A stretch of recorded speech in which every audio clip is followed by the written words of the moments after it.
Small area D A लिख रखा है, इस पे एक फोटोन लाइट कंप्लीटली रिफ्लेक्ट हो गई है, ठीक है ना। तो पर फोटोन के लिए, सिंगल फोटोन के लिए मोमेंटम चेंज कितना हो जाएगा, 2p1 हो जाएगा। कि अगर मान लो गिरने वाला जो फोटोन है एक, उसका मोमेंटम p1 है, तो कंप्लीट रिफ्लेक्शन में मोमेंटम चेंज कितना हो गया, 2p1 हो गया। दिक्कत तो नहीं किसी को, फाइनल फाइनल माइनस इनिशियल करोगे, वेक्टर क्वांटिटी है तो ऊपर पॉजिटिव बोल दो, तो p1 से वापस जाएगा। तो जितने से आएगा उतने से जाएगा बेटा, ये क्लियर रखो जब तक कि मीडियम सेम है, ठीक है। तो p1 से आ रहा है, p1 से जाएगा, h बाई लेमडा होता है ना मोमेंट। तो चेंज कितना आया मोमेंटम में, इतना सबको आता है, कोई गलती तो नहीं करता कहीं जीरो बोले, जीरो हो गया, पहले भी p1 था अब भी p1 है, चेंज इन मोमेंटम जीरो, ऐसा तो नहीं करता है कोई, ठीक है। p1 से आ रहा था, p1 से गया, तो change in momentum of single photon कितना हुआ, 2p1 हो गया, ठीक है, 2p1 हो गया,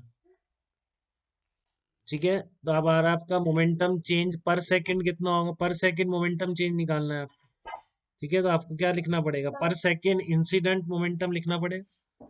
तो delta p1 upon delta p upon delta t क्या हो गया, 2p हो गया। बट ध्यान रखिए p क्या ले रहा हूँ यहाँ पर, p मैं क्या यूज कर रहा हूँ, सब में ये सेम नोटेशन यूज किया है, मोमेंटम इंसिडेंट पर सेकंड।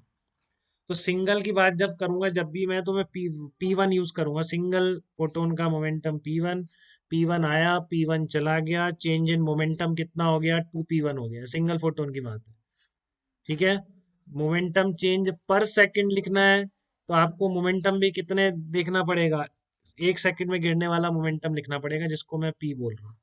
अब मान लो एक सेकंड में एनर्जी अगर w गिरती है इस पर, इस दिए एरिया पर सेकंड गिरने वाली एनर्जी w है, तो मोमेंटम कितना हो जाएगा, w/c हो जाएगा। तो वो क्या हो जाएगा, rate of change of momentum हो जाएगा। रेट को मैं delta p upon delta T कह रहा हूँ, ठीक है ना। Rate of change of momentum कितना हो जाएगा, 2 इंटू पर सेकंड गिरने वाला मोमेंटम, अगर पर सेकंड गिरने वाली एनर्जी w है, तो पर सेकंड चेंज कितना हो गया आपका, rate of change of momentum कितना आ गया, 2w/c आ जाएगा, इसी को हम फोर्स कहते हैं। तो फोटोन का rate of change of momentum ये है, तो फोटोन पे इतना फोर्स लगेगा तो सरफेस पर भी इतना फोर्स लगाएगा। तो किसी सरफेस पर अगर w पर सेकेंड एनर्जी गिर रही है, कंप्लीटली रिफ्लेक्टिंग सरफेस है, तो उस पर जो फोर्स लगेगा वो कितना लगेगा, 2w/c लगेगा। ये बात क्लियर हो गई क्या आपको, याद भी रखना है, जिससे आप फटाफट निकाल लो, एग्जाम में अप्लाई कर दो। और नहीं तो फिर ऐसे निकालने का प्रोसेस तो ध्यान होना ही चाहिए, क्योंकि हर बार किसी एंगल वैंगल पे भी आया तो हम हमेशा तैयार रहेंगे, ठीक है ना। तो इसको बार बार 2-3 बार प्रैक्टिस करेंगे तो अपने आप याद भी हो जाएंगे, 2w/c है। और नहीं तो आप अपने आप निकाल भी लेंगे, सिचुएशन पे डिपेंड करता है, ठीक है ना। अपने आप निकाल भी सकते हैं आप, ऐसा कुछ नहीं।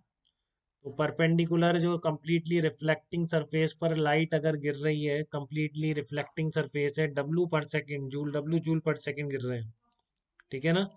w जूल पर सेकंड गिर रहे हैं, तो उस पर फोर्स कितना लगेगा अगर सरफेस कंप्लीटली रिफ्लेक्टिंग है, 2w/c, ठीक है।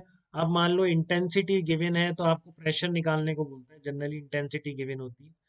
तो मान लो आपका ये एरिया कितना था, डी एरिया था ना बेटा, ये आपका सरफेस जो कंप्लीटली रिफ्लेक्टिंग है, मान लो उसका एरिया कितना है, डी ए। और इंटेंसिटी अगर सरफेस की आई है, ये एरिया डी ए नॉर्मली गिर रही है, तो पर सेकंड गिरने वाली लाइट कितनी हो जाएगी, आई इंटू डी ए हो जाएगी, ये ध्यान रखिए। बट आप आई इंटू डी ए से, आई इंटू एरिया से जब जूल पर सेकंड निकालते हैं किसी सरफेस पर, एरिया परपेंडिकुलर होना चाहिए, समझ के रखिए इस चीज को, ठीक है। तो आपका W कितना हो जाएगा, 2 इंटू आई इंटू डी ए/c हो जाएगा। तो आपका प्रेशर कितना आ गया, प्रेशर किसको बोलेंगे, force per unit area. DA को आप इधर ले जाइए, dF/dA क्या कहलाएगा आपका, फोर्स पर यूनिट एरिया कहलाएगा, जिसको आप क्या बोलेंगे, प्रेशर बोलेंगे। तो ये दोनों ध्यान रखना है। अगर इंटेंसिटी आई है तो प्रेशर कितना पड़ेगा, 2I/c। अगर W जूल पर सेकंड गिर रहे हैं तो फोर्स कितना है, 2W/c। तो अगर कंप्लीटली रिफ्लेक्टिंग सरफेस पर नॉर्मल लाइट गिरेगी, तो उस पर कितना रेडिएशन प्रेशर लगेगा, 2I/c, जहां पर आई क्या है, इंटेंसिटी ऑफ लाइट इंसिडेंट। आई क्या है, इंटेंसिटी ऑफ लाइट बोलते हैं आई को, आई क्या है, इंटेंसिटी ऑफ लाइट। इसका यूज W निकालने में करेंगे, तो W आएगा आई इंटू डी ए। तो dF/dA क्या हो जाएगा, प्रेशर हो जाएगा, ठीक है। तो इस प्रोसेस को बेटा एक बार ढंग से देख लीजिए, बार बार मैं ऐसे ही अप्लाई करने वाला हूँ। पहले मैं बिल्कुल ध्यान से देखूंगा सिंगल का कितना चेंज हुआ, फिर rate of change of momentum के लिए p1 की जगह मैं एक पर सेकंड गिरने वाला मोमेंटम रख दूंगा p को मैं एनर्जी के टर्म में रख दूंगा, बस फोर्स आ जाएगा। और वो पर सेकंड गिरने वाला इंटेंसिटी की टर्म में कन्वर्ट करके प्रेशर निकाला जा सकता है। इस प्रोसेस में किसी को दिक्कत तो आप मेरे को बताइए।